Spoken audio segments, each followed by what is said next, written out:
First reading, Ephesians 4, verses 1 to 7, and 11 to 13. I therefore, a prisoner for the Lord, beg you to lead a life worthy of the calling to which you have been called, with all lowliness and meekness, with patience, forbearing one another in love, eager to maintain the unity of the Spirit in the bond of peace. There is one body and one Spirit, just as you were called to the one hope that belongs to your call.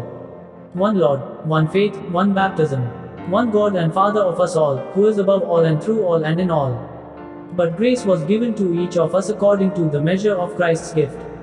And his gifts were that some should be apostles, some prophets, some evangelists, some pastors and teachers, to equip the saints for the work of ministry, for building up the body of Christ, until we all attain to the unity of the faith and of the knowledge of the Son of God, to mature manhood, to the measure of the stature of the fulness of Christ. Gospel, Matthew 9, verses 9 to 13. As Jesus passed on from there, he saw a man called Matthew sitting at the tax office, and he said to him, "Follow me." And he rose and followed him. And as he sat at table in the house, behold, many tax collectors and sinners came and sat down with Jesus and his disciples. And when the Pharisees saw this, they said to his disciples, "Why does your teacher eat with tax collectors and sinners?" But when he heard it, he said, "Those who are well have no need of a physician, but those who are sick. Go and learn what this means. I desire mercy and not sacrifice. For I came not to call the righteous, but sinners." Reflection. In the Gospel we find the incident of the call of Matthew, the tax collector.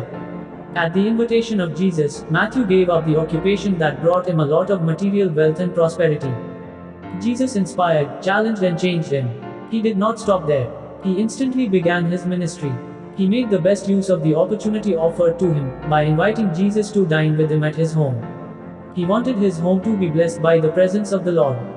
He went further. To the meal he also invited many of his friends so that they too can experience the freedom in Christ. Jesus proved a doctor to many who were spiritually sick gathered at the house of Matthew. Do we like to invite Jesus into our lives, into our homes?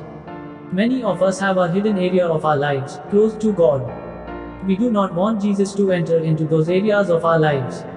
Matthew wanted to bring before Jesus all his acquaintances, relatives and friends. All our relationships, engagements, dealings and friendships need to be sanctified by Jesus. We need a conducive atmosphere to live our call and to minister to the Lord.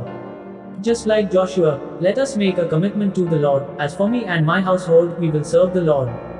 Praise the Lord. Amen.